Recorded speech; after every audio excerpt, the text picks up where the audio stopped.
Welcome everyone to another episode of Truth Obsession. Once we've discovered that Jesus is the truth, there's no more of a doubt. We know 100% that he's real. We can't even question anymore. We asked him, he showed it to us.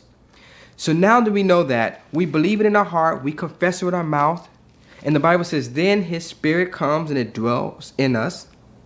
We become one with God on the same frequency where we can hear him and he can hear us when we speak. But there's one small issue. The issue is that we still have the same memories and imagination from before. Our flesh is still alive. We still have the same appetite. We still have the same desires in the flesh because we are a threefold being. We are a spirit being, we have a soul, and we have a body. The body, y'all know. Look, we're here. It's physical. Right? The soul, man, is our mind, imagination, will, and memory. And then we have our spirit. When we die, we leave. Our spirit goes with the Lord. Some of us, it might go to the Lord. Some of it might go to hell. But we're all going to believe that everyone goes with the Lord. So now, what happens is we still have the same imaginations and memory. And as long as that old person, that old man is still alive, the devil still have access to you. And you can become a casualty of war, meaning we could be winning this battle. The Bible says there's a battle going on, a warfare going on in the mind. The warfare is between good and evil. The flesh, your natural desires or your emotions, your will, all that stuff. And the spirit, which is God. And both are warring for you. God is warring for your life to keep you from hell. And the enemy is warring to get you to turn away from God and to go to hell. And he's going to constantly access your spirit, your mind, your body, your emotions. You watch the news. It's emotionally getting you roused up. Why? So that you can be focused more on the emotion and not the spirit. Your physical body. You can be a born-again believer as a male and not be careful and let that girl walk past you and you find yourself in sin easily. You can be an alcoholic, and as soon as you smell that alcohol, you be back into sin. And the goal of the enemy is to get you to turn away from God and to find yourself in the pits of hell. And so the warfare is going on all day long. And you and I sometimes are not even aware of it, that there's a warfare going on. And so we must be careful. And I'm going to talk to you guys about the strategies on what we can do to overcome this warfare in our mind. 2 Corinthians 10 verse 4 tells us that our weapons are not carnal. It's not flesh. It's so easy for us to begin casting aspersions, yelling and screaming, cursing, acting a fool. It's so easy to go when someone attacks us. It's so easy to get off track. But what our warfare, our weapon, is spiritual. It's the root cause of spiritual. I'll give you an example. You get a phone call.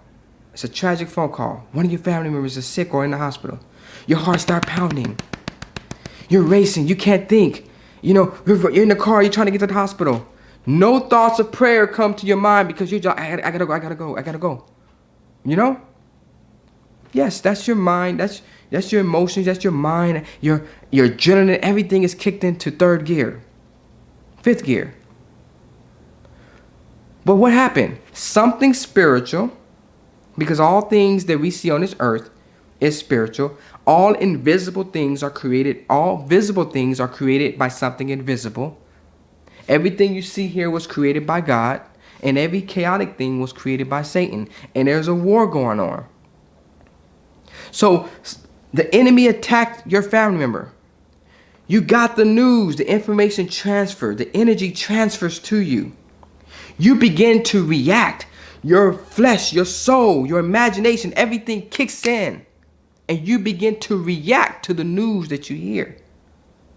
What's going on there? It's an argument. It's a loud argument.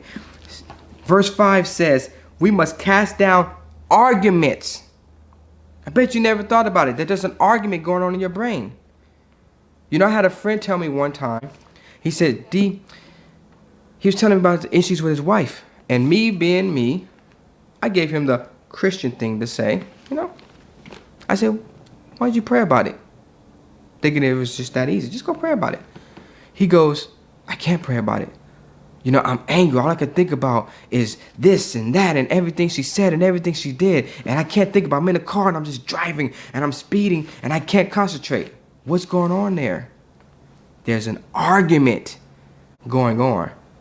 And the enemy's voice is louder than the voice of God. That's why his adrenaline is kicking in. That's why his emotions kicking in. He can't hear God. Therefore, he can't get into his happy place, get into the presence of God, because his mind is completely focused on what occurred between him and his wife. You see? When you're sick in your body, the only thing you're thinking about is the negative prognosis given to you, and you're thinking about all of the death and all of this is what could and would and should, and you're going crazy. You're overwhelmed. You're sick in your body. You're overwhelmed. Yes, your body is a natural being, but your body is responding right now to something spiritual. Something spiritual is speaking to your body. You know?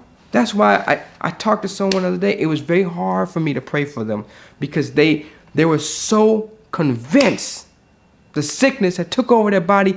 They were more the yelling and the screaming. They could not hear the voice of God. They couldn't even hear my voice. I'm talking to them. They can't even hear it. There's an argument going on. And the enemy's voice is louder than God's voice. So the Bible says that we must cast down these arguments and every high thing that exalts itself against the knowledge of God. We get so caught up in the natural things that we put that against what God's will. You know, I'm going through an issue with my certification. I said, you know, I'm going to put this to the side. I don't care anymore. Because even if I lose my job, guess what? God's going to give me a better job. God's going to bring more income in. I'm going to put my faith and trust in God. I'm not going to sit here and be arguing and yelling and screaming and be full of rage about some crazy nonsense to the point where I lose my spiritual authority and I'm not even praying. I'm not even thinking. I'm not in the presence of God. I don't want that feeling. I cast that down. You know what? The devil's a lie. He said we must bring it to the obedience of Christ. The obedience in the Greek means that you are bringing it under to here. So that argument that you hear, we're going to cast it down. And now we're going to tell our flesh and our bodies what it needs to hear. You're going to die. You're going to die. No, I'm not. Because the Bible says that by his stripes I'm healed. And I'm going to continue to repeat it to myself. And I'm not going to allow myself to think about death. I'm not going to allow myself to think about it. I'm going to be in worship. I'm going to be in praise. I'm going to get my mind relaxed. I'm not going to think about all what could, should have, would have done. No. I'm not going to think about what's going to happen to my finances. I'm not going to think about my crazy employer that's attacking me 24/7. Why? Because what happens is, as long as you are alive, the enemy has access to your body. Think about what I just said. So we must cast down those vain imaginations. Vain. We must cast those down because those are all temporary things. They're not eternal. Eternal is Christ. So we vocalize it with our mouths and we begin to exercise this authority over our minds and over our bodies. If you would like to hear more messages about overcoming this warfare in your mind, please leave a comment below and like and subscribe, and please share this video with as many people as you know, because you really do not know whose life you could be changing at this very moment. I love you. God bless you, and be at peace.